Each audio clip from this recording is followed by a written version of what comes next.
Frères bien-aimés du Seigneur, je vous salue dans le précieux nom de Jésus-Christ de Nazareth. Et je magnifie et j'adore la présence du Saint-Esprit là où tu te trouves écoutant ce message. Je bénis l'Esprit de Dieu qui prend la relève maintenant afin de véhiculer le message divin. Et je prie que le Seigneur nous soutienne afin que nos cœurs soient disposés à recevoir ce qu'il a prévu pour chacun de nous en fonction de ta situation, de ce que tu vis. Le Seigneur sait ce dont tu as besoin. Il connaît ce que tu désires entendre. Et je prie que tu sois capable maintenant de saisir ta part de la nourriture spirituelle de ce jour du mardi 29 octobre 2019.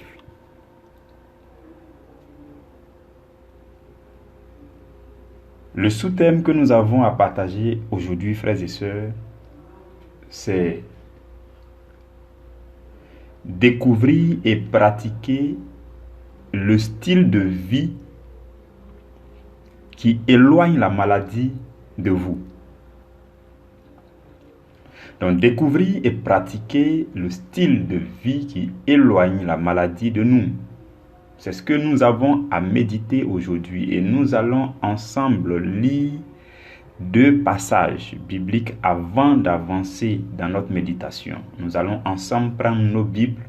Le premier passage que nous allons lire se trouve dans 2 Corinthiens chapitre 4, verset 8 et verset 9. Ensuite, nous lirons 2 Corinthiens chapitre 6, verset 3 à 10. Je lis la parole du Seigneur avec votre attention. 2 Corinthiens chapitre 4, verset 8 et 9. Nous sommes pressés de toute manière, mais non réduits à l'extrémité. C'est Paul qui parle. Il dit, nous sommes pressés de toute manière, mais non réduits à l'extrémité. Dans la détresse, mais non dans le désespoir. Persécutés, mais non abandonnés. Abattus, mais non perdus. Parole du Seigneur. Nous rendons grâce à Dieu. Et je nous lis le second passage de ce jour qui est 2 Corinthiens chapitre 6, juste 2 chapitres après. À partir du verset 3 jusqu'au verset 10, je nous lis la parole du Seigneur avec ton attention. C'est Paul qui parle encore et il dit, « Nous ne voulons scandaliser personne en quoi que ce soit, afin que le ministère ne soit pas un objet de blâme.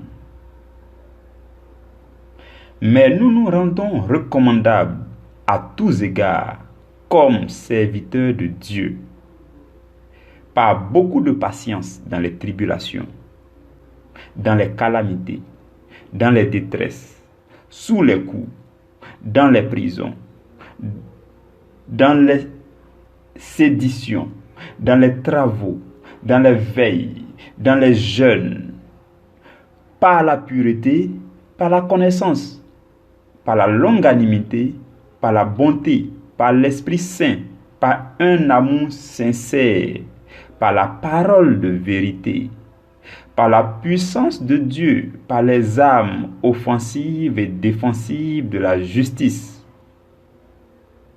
Et au verset 8, il dit, au milieu de la gloire et de l'ignominie, au milieu de la mauvaise et de la bonne réputation, étant regardé comme imposteur, quoique véridique, comme inconnu, quoique bien connu, comme mourant, et voici nous vivons, comme châtiés, quoique non mis à mort.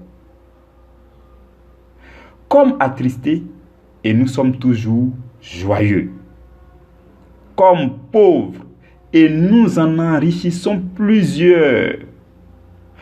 Comme n'ayant rien, et nous possédons toutes choses. Parole du Seigneur. Très bien-aimés dans le Seigneur, Paul, à travers ces deux passages bibliques, nous exprime que nous vivons dans un monde qui est rempli d'oppression. Le monde dans lequel nous vivons est dominé par le malin. Ça, c'est une vérité que tout le monde doit savoir et accepter. Le monde est sous la puissance du malin. C'est ce que nous dit la Bible. Le malin domine dans ce monde. Il est partout. Où que vous soyez, où que vous viviez, où qu'on vous envoie, partout, le malin agit. Et c'est pourquoi Jésus, quand il priait dans le livre de Jean au chapitre 17, quand il priait pour ses disciples, il a dit, « Père, je ne te demande pas de les ôter du monde, mais préserve-les du malin. » Donc ça veut dire que il est vrai que ce monde est un monde des ténèbres, mais il y a des gens vivant dans ce monde qui sont préservés du malin. Ça veut dire qu'il est possible de vivre dans une zone de non-agressivité. Et la Bible dira encore, 1000 tomberont à ta gauche, 10 000 à ta droite, toi tu ne seras pas atteint. Ça veut dire qu'il est possible, dans ce monde d'oppression, d'agressivité, de violence là, il est possible, frères et sœurs, pour vous et pour moi qui avons accepté Jésus-Christ et qui nous efforçons de le suivre, il est possible pour vous et pour moi de vivre tranquille. Même si nous sommes oppressés, regardez ce que Paul dit. Il dit dans la détresse, mais non dans le désespoir. Ça veut dire que quoi qu'il en soit, l'espoir est là. Peu importe le degré d'oppression, de pression, de persécution, pour le chrétien, l'espoir demeure. Donc nous sommes pressés, Paul dit, nous sommes pressés de toute manière, nous sommes pressés de toutes parts, à gauche, à droite, nous sommes pressés, oppressés, l'ennemi nous guette, il nous cible, il rôde. Et la Bible dit dans 1 Pierre chapitre 5 verset 8 que notre adversaire, le diable, rôde comme un lion rugissant, cherchant qui il dévorera. Mais dans ce verset, la révélation qui est dans ce verset, qui me plaît bien, c'est que le diable ne rôde pas en tant qu'un lion, mais il rôde comme un lion. Il y a une différence entre rôder en tant que lion et rôder comme lion. Celui qui rôde comme lion n'est pas le lion. Voilà pourquoi la Bible nous dit qu'il y a un seul lion, c'est le lion de la tribu de Juda. Pour ce qui concerne Jésus, la Bible n'a jamais dit comme lion. Donc celui-là qui rôde, qui nous oppresse, qui nous presse, qui nous surcharge, celui-là n'est pas le lion, il est comme un lion.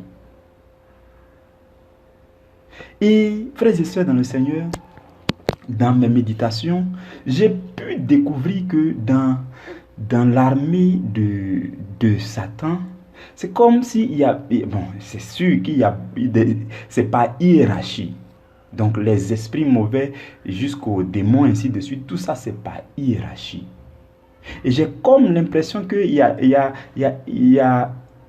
un rang, il y a l'avant-garde de l'armée de Satan qui viennent d'abord au premier assaut. Et il y a d'autres qui viennent au second assaut, d'autres viennent ainsi de suite. Et en fait, les esprits mauvais, les agents du diable vont des plus petits et souples jusqu'aux plus coriaces. Je vous donne une image. Je vous donne une image. Lorsque vous prenez un gang, c'est-à-dire un groupe de malfaiteurs qui veulent aller attaquer une maison, s'ils n'ont aucun moyen d'accéder à cette maison, parmi eux, vous trouverez forcément un petit gars qui est souple, qui est petit de forme, qui peut passer par une très petite ouverture pour rentrer afin d'ouvrir le portail à tout le monde. C'est comme ça que dans le camp de l'ennemi, l'oppression se passe. Un plus petit vient d'abord et cherche à entrer parce qu'il arrive que nos péchés n'ouvrent pas de grands accès, ne donnent pas de grands accès au diable parce que la Bible dit que c'est par notre propre faute que nous donnons accès à l'ennemi. Donc si ce que tu as commis comme péché n'est pas suffisant pour donner un grand accès, le démon le plus coriace ne peut pas venir maintenant. Par ce petit accès-là, il y a un petit gars que l'ennemi va envoyer. Le gars, il est petit, il est souple, c'est lui qui va entrer, il va te troubler, il va t'amener à ouvrir de grandes portes afin que le plus coriace arrive.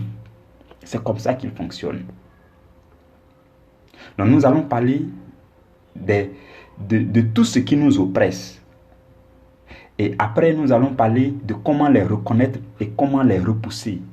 Et là, maintenant, nous allons voir vers la fin les astuces afin de demeurer, c'est-à-dire le style de vie qu'il faut avoir pour être toujours sur la défensive, frères et sœurs.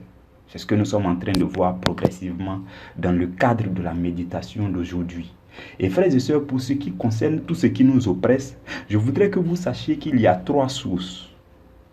Il y a 3 sources. Je nous ai déjà dit que de la même façon qu'il y a la Trinité Sainte, il y a Dieu le Père, Dieu le Fils et Dieu le Saint-Esprit. De cette même façon, Satan, le copieur, le voleur, a son trio, un trio démoniaque, un trio. Et ce trio-là, c'est Satan lui-même, ensuite le monde et la chair. Donc, les 3 viennent chacun pour s'opposer à chaque personne de la Sainte Trinité. Par exemple, le monde s'oppose à Dieu. Quand vous lisez la Bible, vous allez rencontrer des versets qui disent, par exemple, que celui qui aime le monde, celui-là se fait ennemi de Dieu. Donc, le monde vient pour s'opposer à Dieu. Et il y a des versets bibliques qui vont nous dire que les œuvres de la chair sont opposées aux œuvres de l'esprit. Donc, la chair vient pour s'opposer à l'esprit, au Saint-Esprit. Et là, maintenant, Satan vient pour s'opposer à Jésus, Dieu le Fils. Donc, c'est comme ça que dans le camp de Satan, cette mauvaise copie-là a été créée.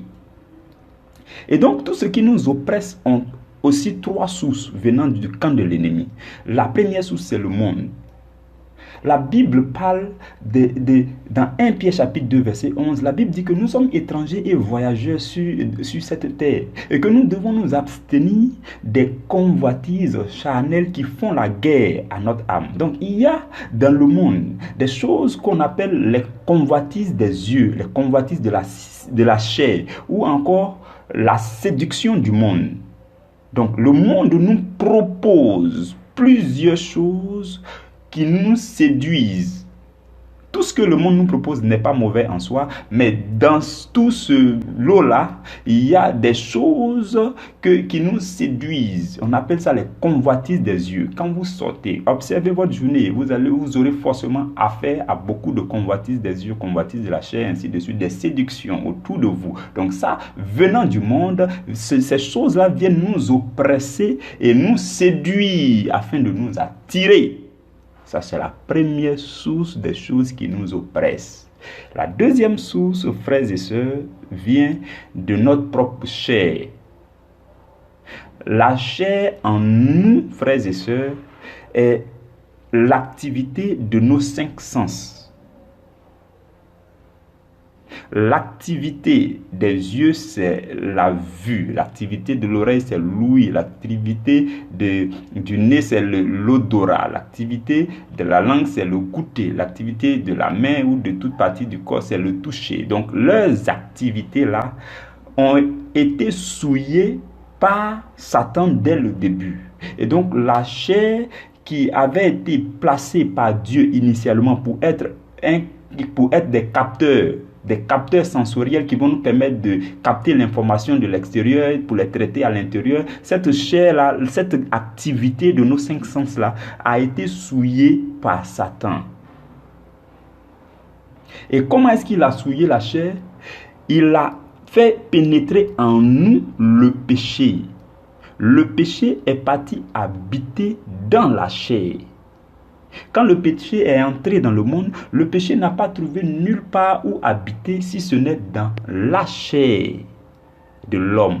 Et donc, il est dans la chair afin de souiller la chair, afin de nous pousser au péché, de nous donner des ordres, des mauvais ordres, de faire des suggestions. Fais ceci, fais cela. Il nous pousse à faire ceci, à faire cela, à avoir des désirs charnels, frères et sœurs.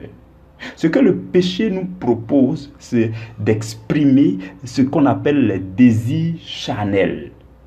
Et le péché habite dans nos chairs. Cela, si vous voulez voir cela, vous pouvez aller dans Romains chapitre 8, verset 3. Là-bas, la Bible dit que Dieu a condamné le péché dans la chair. Lorsque Dieu a découvert que c'est dans la chair que Satan a fait loger le péché, Dieu a condamné le péché dans la chair. Et pour pouvoir tuer le péché, Dieu a envoyé son Fils dans la même chair que l'homme pour que son Fils triomphe sur le péché. Et que tous ceux qui suivront l'exemple de son Fils puissent avoir la victoire sur le péché qui est caché dans la chair. Ça, c'est un mystère. Ça, peut-être à une autre occasion, nous allons bien développer cela, frères et sœurs. Donc, c'est là que le péché habite. Mais Dieu l'a condamné là-bas. Et tous ceux qui suivent l'exemple de Jésus, les traces de Jésus, ceux-là peuvent triompher sur le péché. Dans Romains chapitre 8, avant d'arriver à Romains chapitre 8, Paul fait une belle démonstration vers la fin de Romains chapitre 7, où il dit, ce qui est mauvais, je le sais, mais je n'arrive pas à m'empêcher de faire ce qui est mauvais. Il dit qu'il a constaté qu'il y a 2 lois à l'intérieur de lui, la loi du péché et de la mort, et puis il y a la loi de Dieu. Donc les deux luttes. Et il dit que, vers la fin, il dit que tant que nous n'avons pas Jésus, il dit gloire à Dieu parce que Jésus est venu, parce que tant que nous n'avions pas Jésus, il est impossible pour l'homme de vaincre le péché, de ne pas obéir aux ordres du péché. Donc ça, c'est la deuxième source de tout ce qui nous oppresse. La troisième source de tout ce qui nous oppresse, c'est Satan lui-même. Et là, ce sont les esprits. Les esprits malins, les démons, les esprits impurs, tous les noms que la Bible peut leur donner. Tous ces esprits-là viennent direct. Ce sont des agents qui viennent directement de Satan, qui viennent pour travailler.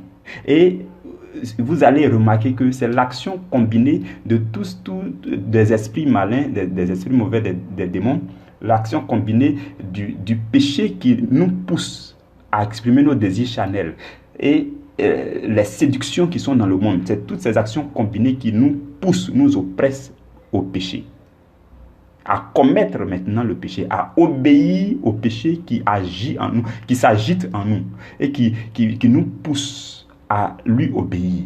Donc, c'est toutes ces choses-là qui nous oppressent, ces choses venant du monde, les choses, l'agitation du péché dans notre chair et tous les esprits malins venant de Satan. Les esprits malins venant de Satan, il y a l'esprit de stress. Donc, les esprits malins, chaque esprit malin porte le nom de comment il se manifeste. L'esprit de stress, lorsqu'il vous influence ou bien lorsqu'il vous a possédé, vous vous comportez exactement comme lui. Vous vous stressez, vous paniquez. Pareil, esprit de peur, esprit de colère, esprit de tristesse, ainsi de suite. Donc, et quand ça rentre en nous, la médecine, si vous voulez bien comprendre, vous pouvez vous référer à la médecine qui parle des hormones. Quand ces esprits-là s'emparent de vous, vous sécrétez dans votre corps ce qu'on appelle les hormones. Et ces hormones-là, on parle de l'adrénaline quand vous êtes en colère excessive. Donc, c'est-à-dire que ça sécrète des choses qui ne vont pas contribuer à une bonne santé. Suivez-moi bien, vous allez comprendre où est-ce que nous irons, quel est le lien avec notre grand thème qui est la guérison, la maladie, ainsi de suite. Donc, ce que je voudrais vous faire comprendre aussi, c'est que les esprits malins viennent nous oppresser. Ces petits esprits qui viennent d'abord, qui sont sourds, parce qu'il est facile pour l'esprit de stress de vous stresser. l'esprit de stress, de peur, de colère, de tristesse, ces petits esprits-là sont des esprits souples, comme j'ai donné l'image du gang. Ce sont des petits esprits souples qui peuvent entrer facilement à travers le petit accès que vous avez donné pour l'instant. Et quand ils vont entrer, ils vont vous agiter, ils vont vous troubler de l'intérieur pour que dans la débandade là, vous êtes paniqué, tout ça, vous êtes mélangé les pédales. Dans ça, maintenant, vous allez commettre des choses qui vont ouvrir une grande porte. Et là, maintenant, un esprit coriace va venir vous flanquer la maladie. Donc, ces esprits malins, ils sont l'avant-garde de l'armée de Satan, qui viennent, qui rôdent, qui tournent. Ils peuvent entrer par les petits accès que vous donnez. Donc, vous vous mettez en colère facilement. Vous criez facilement. Vous stressez facilement. Vous paniquez facilement. Facilement, vous êtes dans la tristesse.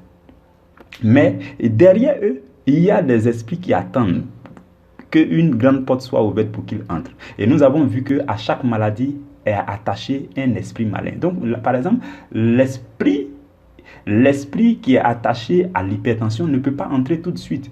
Mais il va envoyer devant lui l'esprit de la peur, du stress, pour que constamment vous puissiez adopter cela, vous puissiez être influencé par cela, jusqu'à ce qu'un jour vous puissiez ouvrir une grande porte. Et l'esprit de l'hypertension, de l'ulcère, de quoi, va entrer, même de crise cardiaque, ainsi de suite. Donc, c'est comme ça que l'ennemi opère. Nous sommes en train de parler brièvement des œuvres de Satan. Je pense que ce n'est pas la bonne occasion pour parler de ça en détail, mais c'est pour que vous puissiez comprendre ce que nous sommes en train de dire aujourd'hui. Et frères et sœurs, comment maintenant les reconnaître? Parce qu'il faut que nous puissions les reconnaître.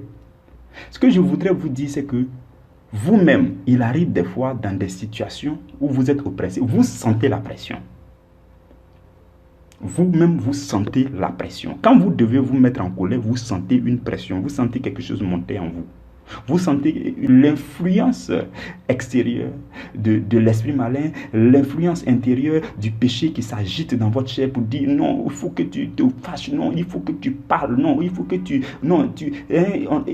n'es pas digne d'être traité ainsi, non, il faut donner ton avis, non, donne ton opinion, ceci, cela. Donc ces choses-là vous oppressent, vous sentez sous cette oppression. Tout le monde le sait. Ça, tout le monde le sait. Si vous vous observez bien, vous saurez d'où ça part. Quels sont les ordres que le péché vous donne à l'intérieur de vous? Quelles sont les séductions de dehors? Le monde, dans le monde, si vous êtes un peu intellectuel, le monde, on dit le droit de l'homme, ceci, cela, il faut s'exprimer, la liberté d'opinion au nom de ceci, au nom de cela, il faut parler, non, il faut se défendre, non, il faut faire valoir ton droit, c'est ton droit de le condamner parce qu'il a commis le péché, c'est ton droit de lui parler mal, c'est ton droit de faire ceci, c'est ton... Donc toutes ces choses-là, frères et sœurs, nous oppressent. Et ce que nous devons faire, si vous apprenez à les reconnaître ainsi, quand vous vous sentez sous pression, que vous sentez que quelque chose vous pousse à commettre quelque chose, quand vous sentez cela, l'attitude, frères et sœurs, que le Seigneur nous recommande aujourd'hui, c'est de pouvoir dire tout doucement à l'intérieur de vous, qui tourne autour de moi ainsi. Que veut-il? Pourquoi me presse-t-il? Et dans ce genre de situation, frères et sœurs, ayez toujours un verset à côté de vous qui va vous aider. Par exemple, je vous donne Jean chapitre 10, verset 10. Souvenez-vous que le voleur ne vient que pour dérober, égorger, détruire. Tout ce qui vous oppresse, qui veut que vous puissiez vous fâcher, vous soyez paniqué, vous puissiez ainsi de suite. Tout cela, il y a quelqu'un dehors qui veut entrer pour venir vous voler quelque chose, pour venir égorger quelque chose en vous, pour venir vous détruire. Souvenez-vous que si vous le laissez entrer, il en sera ainsi. Et quand il va entrer, il va vous troubler. Il va vous faire perdre les pédales. Vous allez ouvrir une grande porte. Et celui-même qui va rentrer derrière lui maintenant, c'est celui-là qui va vous flanquer quelque chose, qui va vous planter une maladie, que vous allez arroser, et ça va grandir dans votre temple. Souvenez-vous aussi que la Bible dit dans Proverbe chapitre 15, verset 1, que une réponse douce calme la fureur, mais une parole dure excite la colère. Donc, si quelque chose vous pousse à dire des paroles dures, souvenez-vous de ce verset et puis calmez-vous. Ne serait-ce que prendre un coup de souffle. Peut-être, moi, l'astuce pratique que j'ai découverte, c'est que vous pouvez respirer 1 ou 2 coups de souffle lentement. Et pendant que vous respirez, inspirez, expirez, c'est-à-dire de la situation là vous oppresse, quelque chose vous dit parler, non, quelque chose vous pousse, quelque chose vous dit non, devez vous taper le ou bien faites ceci, non.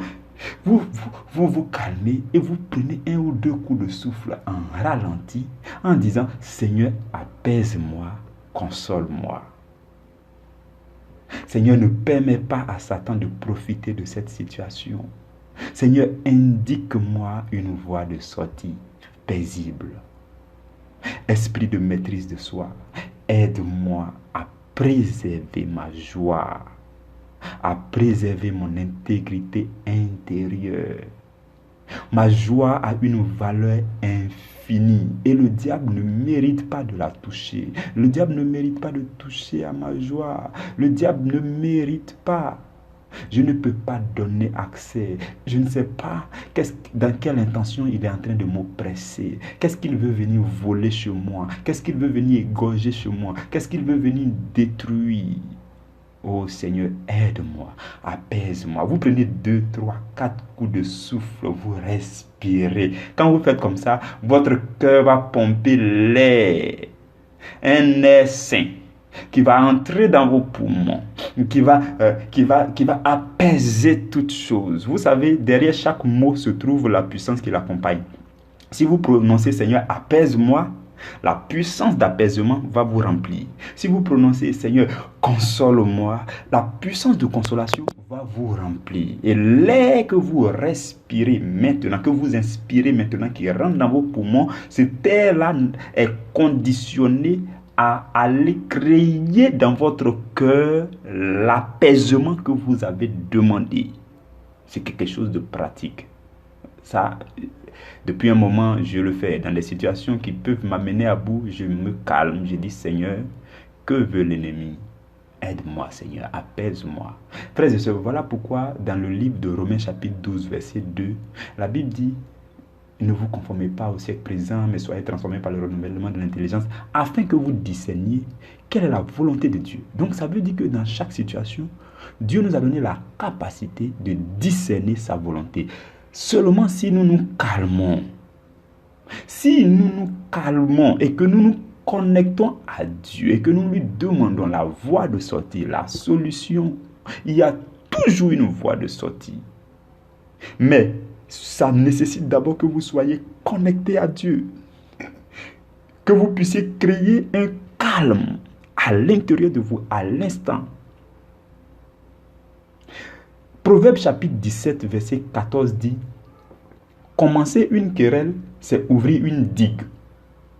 Avant que la dispute s'anime, retire-toi. Donc une digue, vous voyez souvent les rivières, on crée un barrage qui bloque l'eau. Donc ça, on appelle ça une digue. Donc quand vous ouvrez la digue, l'eau jaillit, ça sort, l'eau coule tout d'un coup, comme dans les barrages. Lorsqu'on enlève le barrage. Donc la Bible dit, quand vous commencez une querelle, c'est comme si vous allez ouvrir une digue. Et là, la Bible nous recommande, avant que la dispute ne s'anime, retirez-vous. Donc il y a toujours un point de déclenchement. Il y a un point que si vous n'atteignez pas, la dispute ne va pas se déclencher. Si vous n'atteignez pas ce point, l'esprit malin ne peut pas accéder à vous. Donc, avant que cela en arrive, vous demandez à Dieu, Seigneur, apaise-moi, Seigneur, assiste-moi, Seigneur, console-moi. Quand vous le faites en prenant les coups de souffle qu'il faut, en respirant comme il faut, en vous calmant, quand vous le faites, le Seigneur vient obligatoirement à votre secours. Je vous le dis, le Saint-Esprit se tient juste, il veut entendre ça pour que vous soyez consolés. Parce qu'il est appelé le consolateur. C'est son rôle. Et quiconque lui demande, il vient à son secours. C'est comme ça, frères et sœurs. Et donc, en le faisant, l'esprit de maîtrise de soi vient à mon aide, Seigneur. Seigneur, soutiens-moi. Je ne veux pas commettre ce péché. Je ne veux pas paniquer dans cette situation. Non, c'est vrai, je suis oppressé. Non, mais je ne peux pas me laisser. Seigneur, ce n'est pas possible. Et Paul dit, nous sommes pressés de toute manière, mais nous ne sommes pas réduits à l'extrémité. Il dit, même si nous sommes dans la détresse, nous ne devons pas perdre notre espoir. Nous ne devons jamais être dans le désespoir. Donc même si nous sommes persécutés, nous ne sommes jamais abandonnés parce que le Seigneur se tient pour nous soutenir, pour nous aider, frères et sœurs. Mais il faut que nous puissions le lui demander. Il faut que nous puissions nous connecter à lui, nous calmer. Frères et sœurs, peu importe la situation, vous pouvez vous calmer. Sinon, je vous dis, c'est comme ça que l'ennemi rôde. Et quand il rôde, si vous lui donnez accès, je suis en train de nous dire ce matin, par le Saint-Esprit, le point de départ où l'ennemi accède à nous, et l'esprit le plus souple là accède à nous. Quand il rentre, il ouvre la porte, il agit pour ouvrir la porte aux grands esprits. Et après, on tombe malade. C'est le point de départ. Peu importe les séductions, peu importe. Il y a beaucoup de séductions dans ce monde. Vous observez-vous vous-même, vous aurez tendance à agir ainsi, vous aurez tendance à répondre à telle suggestion. Demandez-vous quel ordre le péché est en train de me donner comme ça. Pourquoi le péché s'agite dans ma chair? Non, il n'est pas question que j'obéisse à cette suggestion du péché. Non, il n'est pas question que je me laisse attirer par cette séduction venant du monde. Non, il n'est pas question que je me laisse influencer par cet esprit malin. Non, cette ambiance-là m'oppresse. Frères et sœurs, quand vous êtes oppressé, vous sentez que vous êtes oppressé. Mais adoptez la meilleure attitude. La meilleure attitude. Si vous adoptez la bonne attitude, vous vous calmez, vous prenez les coups de souffle, comme je l'ai dit. Si vous cherchez à connaître la volonté de Dieu, il dit, afin que vous discerniez quelle est la volonté de Dieu, ce qui est bon, agréable et parfait. Il y a 3 niveaux de volonté de Dieu. Ce qui est bon, si vous êtes mieux connecté, vous allez recevoir ce qui est parfait. Si vous êtes un peu moins connecté, vous allez recevoir ce qui est agréable. Mais si vous êtes connecté, vous allez quand même recevoir la bonne solution, ce qui est bon. Et vous allez pouvoir triompher de la situation. Il est mieux de triompher de la situation, frères et sœurs. Sinon, sachez que l'ennemi rôde. Quand il rôde, il cherche à entrer. La Bible dit, il cherche qui il dévorera. Donc, si vous voulez qu'il vous dévore, il va vous dévorer. Mais sachez que c'est vous qui lui aurez donné l'accès. Frères et sœurs dans le Seigneur, je rends grâce à Dieu pour ce moment de méditation que nous avons passé ensemble. Je bénis son Saint-Nom. Demain, nous nous retrouvons à la première heure pour faire la conclusion générale des 7 mois d'enseignement que nous avons eus. Que Dieu vous bénisse d'ici là, que la grâce de Dieu demeure sur vous, au nom de Jésus-Christ de Nazareth. Amen.